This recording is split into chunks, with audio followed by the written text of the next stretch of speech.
아버님, 언제까지 여기 붙어 있을 거예요? 눈치 좀 챙기시죠? 뭐라고? 대놓고 말할게요. 이제 나가세요. 솔직히 아버님 모시고 사는 거 우리한테 너무 큰 짐이에요. 짐! 내가 너희한테 짐이라고! 가게 팔아서 너희 빚 갚아준 건! 그 돈까지 다 준 건! 그건 그때 얘기고요. 지금 우리한테 도움 되는 거 있긴 해요? 너 네 남편, 내 아들 죽은 지 얼마나 됐다고! 이렇게 쉽게 버릴 수가 있냐? 안녕하세요. 실제 일어난 사연을 각색한 인생이 저녁빛 사연 채널입니다. 오늘은 아들이 사고로 떠나고 가게 팔아서 며느리에게 준 시아버지 영우 씨가 어떻게 당당하게 자신을 지키고 통쾌한 결말을 만들어냈는지 들려드리겠습니다. 구독과 좋아요, 알림 설정을 눌러주시면 앞으로도 억울함을 극복하고 인생의 교훈을 담은 사연들을 꾸준히 만나보실 수 있습니다. 서울 종로 한복판 오래된 골목길 한쪽에는 김영호 할아버지가 평생을 바쳐 운영한 작은 철물점이 있었다. 이곳은 그저 물건을 파는 가게가 아니었다. 동네 사람들에게는 필요한 것이 있으면 언제든 들를 수 있는 우리 집 같은 곳이었다. 쇠로 된 묵직한 문을 열고 들어서면 매대 위에는 가지런히 정리된 목과 나사, 각종 공구들이 반짝였다. 나무 선반에는 여러 가지 부품과 철물들이 빼곡했고 오래된 계산대 뒤에는 항상 할아버지가 앉아 있었다. 영우 형님, 이 수도꼭지에서 물이 새는데 어쩌죠? 아이고, 이건 간단해. 여기 와셔 하나만 갈면 돼. 해보다 안 되면 다시 들고 와. 이런 식으로 할아버지는 단순히 물건만 파는 것이 아니라 누군가의 집을 고쳐주고 삶을 편하게 만들어주는 사람이었다. 어린 시절부터 이 동네에서 자란 사람들은 한 번쯤은 할아버지의 도움을 받았다고 해도 과언이 아니었다. 그리고 그는 단 한 번도 돈을 최우선으로 생각한 적이 없었다. 아저씨, 이거 꼭 필요해요. 그런데 돈이 없어요. 그래, 다음에 갚아도 돼. 그렇게 철물점은 단순한 가게가 아니라 할아버지의 인생이자 모든 것이었다. 그의 손끝이 닳도록 일하며 지켜온 곳, 이곳에서 그는 한 가정의 가장이자 아버지였고 한 사람의 인생이었다. 그날도 다른 날과 다르지 않았다. 할아버지는 아침 일찍 가게 문을 열고 손님들을 맞이했다. 김 사장, 커피 한잔 하면서 이야기나 하세. 옆 가게에서 장사를 하는 단골 친구가 찾아와 평소처럼 커피 한 잔을 내려놓았다. 이제 곧 점심시간이 오겠구나 싶었던 그때 여보세요? 전화벨이 울렸다. 그리고 그 한 통의 전화가 모든 것을 바꿔놓았다. 아버님, 그게 도윤이가 사고가 났어요. 아들의 이름을 듣는 순간 할아버지의 손에서 커피잔이 떨어졌다. 사고, 이 단어가 머릿속을 맴돌았다. 무슨 사고? 어디서? 얼마나 심한데? 손이 덜덜 떨렸다. 아니겠지. 그리고 불안한 예감은 틀리지 않았다. 그날 오후 병원 응급실에 도착했을 때 이미 아들은 싸늘한 주검이 되어 있었다. 아니야, 이럴 리 없어! 할아버지는 아들의 손을 붙잡고 울부짖었다. 그토록 사랑했던 아들, 젊고 건강했던 아들이 이제는 이 세상에 없었다. 그 순간 온몸에 힘이 빠졌다. 마치 자신의 한쪽이 사라진 것만 같았다. 내가 대신 갔어야 했는데 그날 밤 할아버지는 가게 한 구석에서 홀로 흐느꼈다. 사람들은 위로했지만 그 어떤 말도 위안이 되지 않았다. 사랑하는 아들이 떠나고 남겨진 것은 며느리와 손주들이었다. 할아버지는 자신이 해야 할 일을 분명히 알고 있었다. 비록 가슴은 찢어졌지만 이제라도 며느리와 손주를 지켜야 했다. 며느리는 당시 큰 충격에 빠져 있었다. 그녀의 얼굴은 창백했고 손주들은 아무것도 모른 채 엄마의 품에서 울고 있었다. 할아버지는 자신이 어떻게든 해야 한다고 생각했다. 내가 이 아이들을 지켜줘야지. 그러나 가진 것이 많지 않았다. 가게를 운영하며 겨우 생활을 이어가고 있었고 손주들을 뒷바라지하기에는 형편이 빠듯했다. 그때 며느리가 눈물을 흘리며 말했다. 아버님, 저희 이대로는 살 수가 없어요. 빚도 있고, 가게 운영도 힘들어요. 할아버지는 아무 말 없이 천천히 가게를 둘러보았다. 40년 동안 자신의 손때가 묻은 공간. 누군가에게는 그저 낡은 가게일지 몰라도 할아버지에게는 인생 그 자체였다. 그러나 그는 단 한순간도 망설이지 않았다. 그래, 가게를 팔면 되겠지. 그렇게 할아버지는 평생을 바쳐온 가게를 정리했다. 철물점의 문이 닫히던 마지막 날, 한참 동안 간판을 바라보았다. 할아버지는 남은 돈을 모두 정리해 며느리에게 건넸다. 내가 좀 힘들더라도 얘들은 잘 살아야지. 그 한마음으로 모든 걸 내어주었다. 하지만 그 희생이 돌아온 것은 배척과 외면뿐이었다. 며느리는 시간이 지날수록 냉랭해졌다. 처음에는 애써 참으며 살았지만 곧 대놓고 불만을 표출하기 시작했다. 아버님, 이제 가게도 없는데 언제까지 우리 집에 계실 거예요? 며느리의 말투에는 날이 서 있었다. 할아버지는 그저 가족과 함께하고 싶었을 뿐이었다. 손주들이 학교에서 돌아오면 따뜻한 밥을 차려주고 밤에는 이야기 상대가 되어주고 싶었다. 하지만 며느리는 점점 더 그를 밀어냈다. 그러던 어느 날 결정적인 일이 터졌다. 새벽에 화장실을 가려고 거실로 나왔는데 며느리가 전화로 친구와 수다를 떨고 있었다. 아, 진짜 짜증나. 저 노인네 언제까지 우리 집에 붙어 살려는 거야?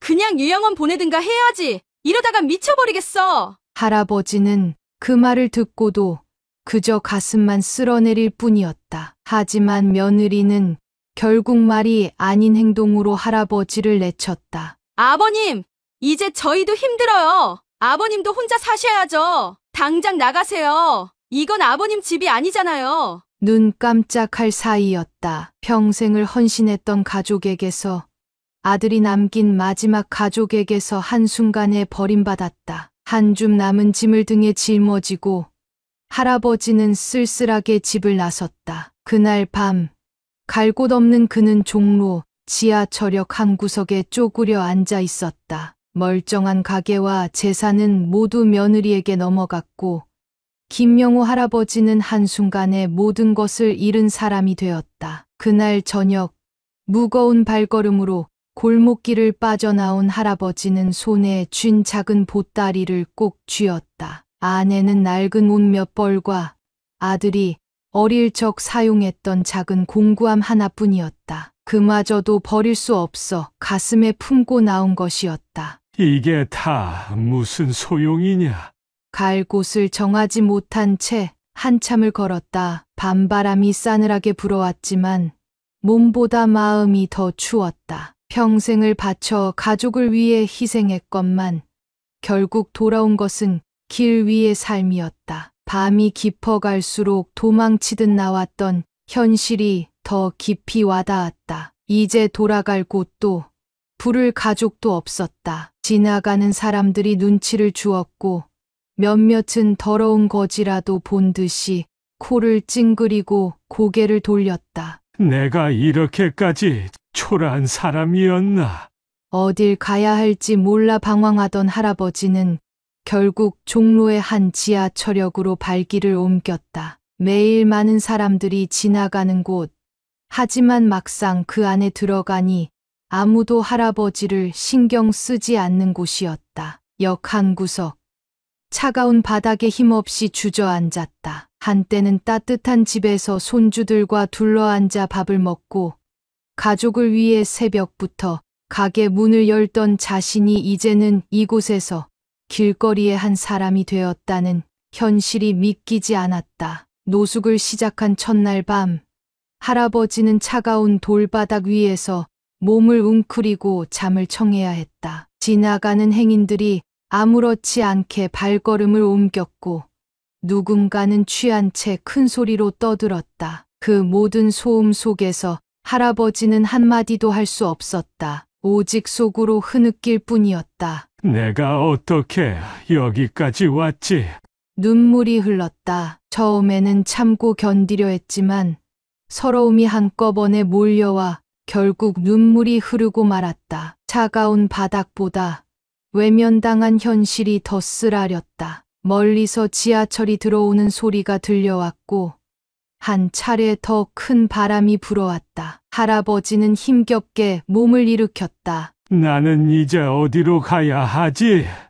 길은 있었지만 그를 받아줄 곳은 어디에도 없었다. 김영호 할아버지의 노숙 생활은 끝이 보이지 않는 어둠 속을 걷는 것과 같았다. 아침이 와도 희망은 없었고 밤이 와도 쉴 곳이 없었다. 길거리를 떠돌며 쓰레기통을 뒤지는 자신이 불과 몇 달 전까지만 해도 철물점을 운영하며 동네 사람들을 돕던 사람이라는 사실이 믿기지 않았다. 누군가의 물건을 고쳐주고 도움이 필요한 사람에게 선뜻 손을 내밀던 자신이었는데 이제는 도움이 절실한 처지가 되어버렸다. 그러던 어느 날 배고픔을 참지 못하고 무료 급식소를 찾아갔다. 비슷한 처지의 사람들이 긴 줄을 서 있었고 할아버지도 그들 사이에 섞여 조용히 차례를 기다렸다. 따뜻한 국 한 그릇과 밥 한 덩이가 손에 쥐어졌을 때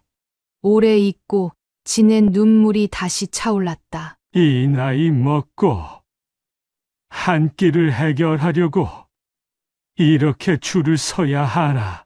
그러나 그곳에서의 만남이 할아버지의 인생을 바꿀 줄은 아무도 몰랐다. 급식소 한쪽에서 배식을 돕던 중년 남자가 할아버지를 유심히 바라보고 있었다. 그는 오랫동안 노숙인들에게 도움을 주고 있던 가구 공방 사장 박성준 씨였다. 어르신, 예전에 무슨 일 하셨습니까? 뜻밖의 질문이었다. 처음엔 피곤한 듯 손을 저으며 대꾸하지 않으려 했지만 오랜만에 누군가가 자신을 사람 대하듯 말하는 느낌이 들었다. 할아버지는 조용히 입을 열었다. 평생 철물점 했어요. 망치질 좀 했고 고치는 일도 많이 했지. 그 말을 들은 사장은 할아버지를 가만히 쳐다보더니 무언가를 떠올린 듯 고개를 끄덕였다. 그럼 손재주가 좋으시겠네요. 저희 가구 공방에서 가구 수리를 해보실 생각 없습니까? 할아버지는 순간 귀를 의심했다. 일할 기회. 나 같은 사람을. 하지만 이내 고개를 저었다. 나야 뭐 이제 늙었는데 무슨 일을 한다오. 사장은 가만히 웃으며 말했다. 가구라는 게 오래될수록 손이 많이 가고 제대로 다루려면 경력이 필요한 법이에요. 어르신 같은 분이 필요합니다. 그렇게 찾아온 기회였다. 다음 날 박 사장의 공방을 찾은 할아버지는 오랜만에 나무 냄새를 맡았다. 손에 가죽 장갑을 끼고 낡은 의자 하나를 살펴보았다. 나뭇결이 달아 있었고 곳곳이 갈라져 있었다. 마치 자신의 처지와 같았다. 그러나 할아버지는 포기하지 않았다. 오래된 철물점 시절을 떠올리며 하나하나 손을 보수했다. 금 간 부분을 메우고 헐거워진 나사를 단단히 조였다. 시간이 지나자 낡고 버려질 뻔한 의자가 다시 반짝였다. 박 사장은 그 모습을 보고 크게 감탄했다. 어르신, 대단하십니다. 이런 솜씨가 있으셨다니. 할아버지는 어색하게 웃었지만 가슴 한편이 뜨거워졌다. 너무 오랜만에 느껴보는 인정과 보람이었다. 그날 이후 할아버지는 공방에서 가구를 수리하며 작은 월급을 받기 시작했다. 처음엔 반신반의했던 직원들도 점점 할아버지의 뛰어난 손재주를 인정하기 시작했다. 김 선생님, 이거 고칠 수 있을까요? 어이, 우리 장인이 오셨네. 점점 더 많은 사람들이 김영호 할아버지를 선생님이라 불렀다. 길거리에서 외면받던 사람이 다시 이름을 불리는 사람이 되었다. 그의 이야기는 입소문을 타고 퍼지기 시작했다. 공방을 찾는 손님들은 이분이 그 유명한 장인이시라면서요? 라며 직접 찾아왔고, 심지어 지역 신문에서 그의 사연을 다루겠다는 연락까지 왔다. 길에서 버려졌던 한 사람이 다시 세상에 필요한 사람이 되어가고 있었다. 그렇게 김영호 할아버지가 가구 공방에서 일한 지도 벌써 반년이 넘었다. 처음엔 그저 낡은 가구를 고치는 작은 일이었지만 그의 손끝에서 되살아난 가구들은 점점 더 많은 사람들의 눈길을 사로잡았다. 이 가구 정말 수리한 거 맞나요? 새 거 같아요. 우리 집에도 버리려던 서랍장이 있는데 혹시 맡길 수 있을까요? 그의 손재주는 공방의 대표적인 명물이 되었다. 공방 직원들도 사장도 이제는 그를 김 선생님이라 부르며 존경했다. 할아버지는 매일 아침 공방에 출근하며 깨끗한 작업복을 입었고 길에서 떠돌던 시절과는 비교할 수 없을 정도로 새로운 삶을 살고 있었다. 그런데 예상치 못한 일이 벌어졌다. 어느 날 공방으로 한 통의 전화가 걸려왔다. TV 방송국에서 연락이 온 것이었다. 안녕하세요. 저희가 인생 역전 감동 스토리라는 프로그램을 제작하고 있는데요. 김영호 선생님의 이야기를 듣고 너무 감동을 받아 방송으로 소개하고 싶습니다. 공방 직원들은 깜짝 놀라며 서로를 쳐다보았다. 할아버지의 사연이 이제는 전국에 알려질 기회가 생긴 것이다. 박 사장이 웃으며 말했다. 이제 TV에도 나오시겠네요. 김 선생님. 하지만 할아버지는 어색하게 웃으며 손사래를 쳤다. 내가 뭐 대단한 사람이라고 그냥 일하면서 사는 게 좋은 건데. 그러나 박 사장은 진지한 눈빛으로 말했다. 어르신 같은 분의 이야기가 세상에 알려지면 누군가는 희망을 가질 겁니다. 그렇게 해서 할아버지는 생애 처음으로 TV 방송에 출연하게 되었다. 촬영날 방송국 스튜디오에는 김영호 할아버지를 보기 위해 수많은 사람들이 모였다. 사회자가 조심스럽게 질문을 던졌다. 어르신, 예전에는 어떤 삶을 사셨나요? 조명이 비추는 스튜디오에서 할아버지는 잠시 생각에 잠겼다. 그리고 천천히 입을 열었다. 나는 평생 철물점을 했습니다. 가족을 위해 살았죠. 하지만 아들이 사고로 떠나고 남은 가족에게 버려졌습니다. 결국 길거리에 나앉았고 하루하루를 버티며 살았어요. 관객석에서는 놀라는 탄식 소리가 터져 나왔다. 카메라가 할아버지의 손을 비췄다. 고된 세월이 남긴 거칠고 단단한 손이었다. 그때 한 사람이 내 손을 잡아줬습니다. 가구 공방에서 일해보지 않겠냐고 하더군요. 그때 처음으로 내가 다시 살아볼 수 있을까 하는 생각을 했어요. 할아버지는 미소를 지으며 말했다. 그리고 그 선택이 내 인생을 바꿨습니다. 관객석 여기저기서 눈물을 닦는 사람들이 보였다. 노숙자로 버려졌던 한 사람이 이제는 인정받는 장인이 된 이야기. 사회자가 감동한 듯 말했다. 정말 놀라운 이야기네요. 김영호 선생님. 혹시 지금 이 방송을 보고 있을 과거의 가족들에게 하고 싶은 말씀이 있을까요?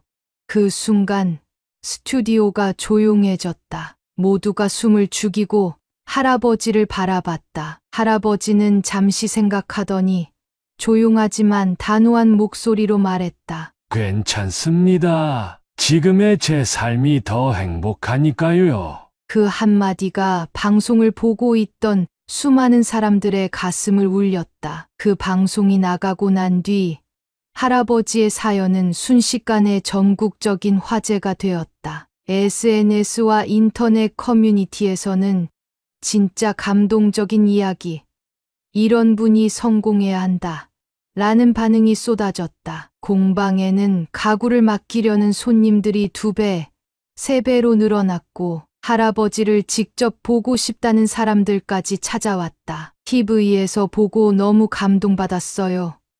혹시 직접 수리해 주실 수 있나요? 이 가구는 버릴까 했는데 김 선생님 손길을 받고 싶어서 가져왔어요. 그리고 더 놀라운 일이 벌어졌다. 방송국에서는 할아버지의 이야기를 보고 감동한 사람들이 그를 돕고 싶다며 성금을 보내왔다. 어느 날 박 사장이 환한 얼굴로 할아버지를 불렀다. 김 선생님, 좋은 소식이 있습니다. 방송 덕분에 기부금이 모였어요. 이제 어르신께서 편히 지낼 수 있도록 작은 집을 마련해 드리려고 합니다. 할아버지는 순간 말을 잇지 못했다. 손을 덜덜 떨며 묻기만 했다. 내가 정말 그런 큰 걸 받아도 되는 사람인가?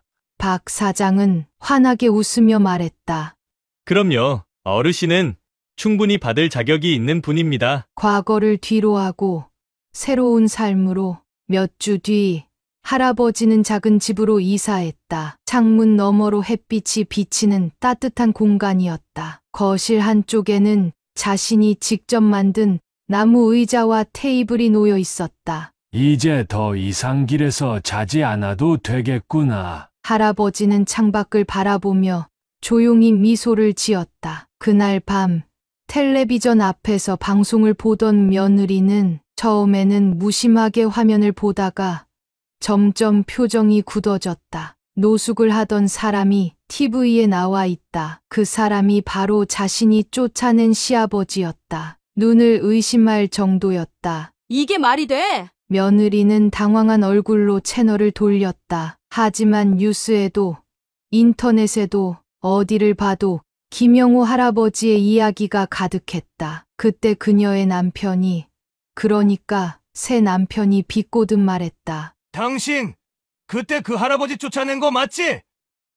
그 할아버지가 지금 돈방석에 앉은 거 아니야? 그 말에 며느리는 순간 심장이 철렁 내려앉았다. 그녀는 황급히 휴대폰을 꺼내 인터넷을 검색했다. 김영호 장인, 전국에서 뜨거운 화제, 가구 수리 장인, 공방 예약 대기만 수개월, 방송 이후 후원 쇄도, 새집 마련까지 며느리의 손이 덜덜 떨렸다. 저렇게 잘 살고 있다고? 나는 이렇게 힘든데?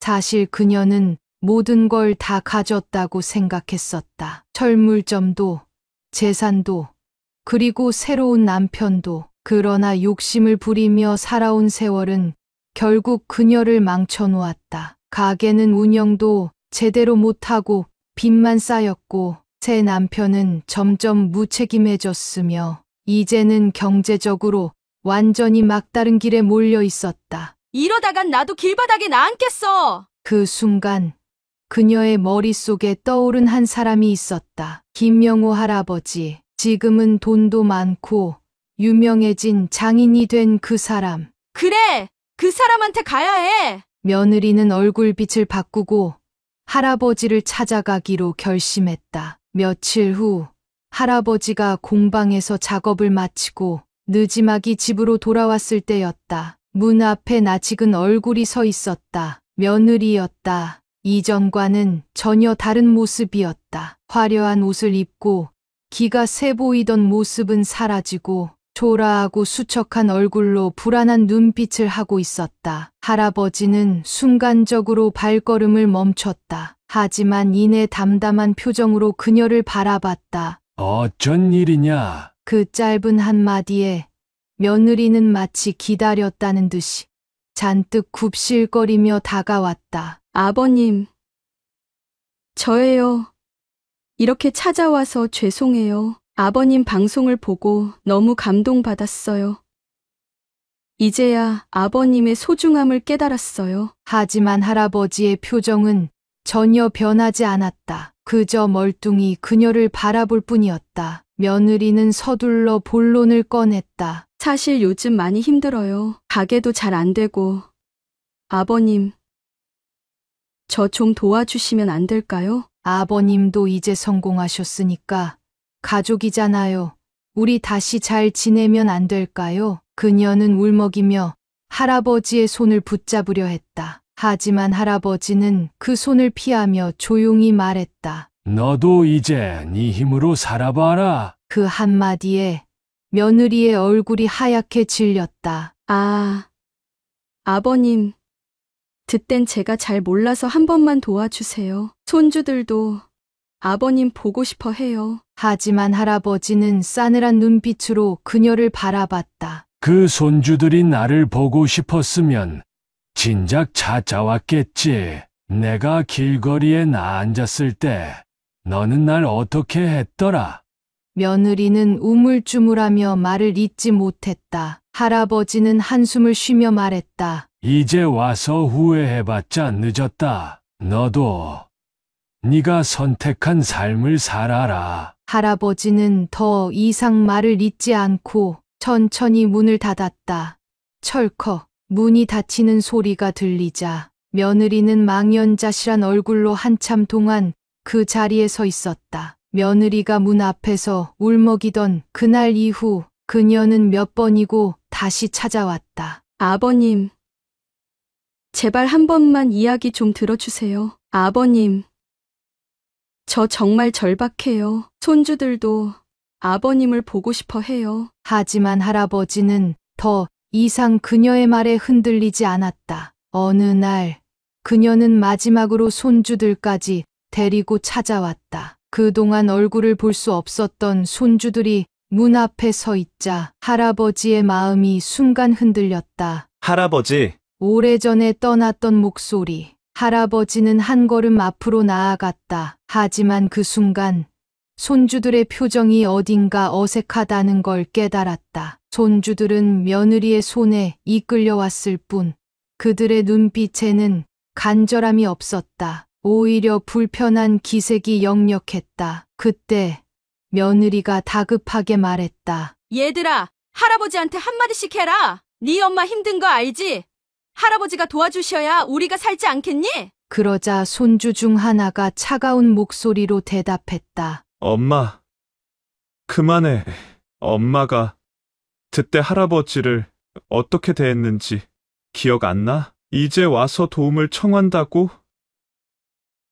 할아버지가 우리가 필요할 때 엄마는 뭐 했는데? 며느리는 순간 말을 잃었다. 손주들은 오히려 며느리를 향해 싸늘한 시선을 보냈다. 엄마는 항상 자기밖에 몰랐잖아. 이젠 우리도 엄마한테 지쳤어. 할아버지는 엄마가 모질게 내쫓았지만 우린 그렇게 살고 싶지 않아. 그러면서 손주 중 마지가 할아버지에게 다가가 말했다. 할아버지, 저희는 그냥 가끔 찾아뵈어도 될까요? 할아버지는 한동안 아무 말도 하지 못했다. 그동안 잊힌 줄만 알았던 손주들이 오히려 며느리를 외면한 채 자신을 찾고 있었다. 며느리는 완전히 무너진 표정이었다. 너희들 지금 엄마한테 이럴 수 있어? 그러나 손주들은 단호했다. 나는 엄마처럼 살고 싶지 않아. 그 한마디가 며느리에게 남은 마지막 희망을 완전히 끊어놓았다. 며느리가 문 앞에서 매달리며 떠난 뒤 할아버지는 다시 평온한 일상으로 돌아왔다. 더 이상 누군가에게 버려질까 두려워할 필요도 없었고 누군가의 눈치를 보며 살아야 할 이유도 없었다. 그가 손수 만든 작은 나무 식탁 위에는 갓 지은 따뜻한 밥과 정갈한 반찬이 놓여 있었다. 이전에는 누군가를 위해 밥을 차리는 일이 외로움의 연장이었지만 이제는 스스로를 위해 그리고 찾아오는 사람들을 위해 따뜻한 밥 한 끼를 차릴 수 있는 기쁨이 되었다. 그리고 무엇보다도 그를 찾아오는 손주들이 있었다. 함께하는 소박한 행복. 그날도 아침부터 조용한 집 안에 반가운 초인종 소리가 울렸다. 할아버지, 저희 왔어요. 문을 열자 두 손주가 환한 얼굴로 서 있었다. 할아버지는 미소를 지으며 문을 활짝 열어주었다. 그래, 들어와.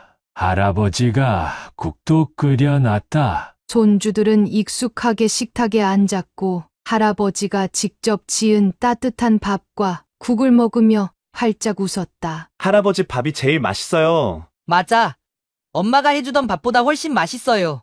그 말에 할아버지는 조용히 웃었지만 손주들은 문득 뭔가를 떠올린 듯 서로를 바라보았다. 할아버지, 엄마는 요즘 맨날 울면서 지내요. 잠시 정적이 흘렀다. 손주들은 이제 어머니를 완전히 외면하지는 않지만 그녀가 했던 선택과 행동을 똑똑히 기억하고 있었다. 할아버지는 한숨을 쉬며 조용히 말했다. 사람이 한번 저지른 일은 시간이 지나도 쉽게 사라지지 않는 법이다. 그걸 받아들이고 살아가야 한다. 네 엄마도 언젠가 깨닫겠지. 손주들은 고개를 끄덕였다. 이제는 그들도 어른들의 실수와 인생의 무게를 조금씩 이해하는 나이가 되어가고 있었다. 그래도 우리는 이렇게 함께 있으니까 괜찮아요.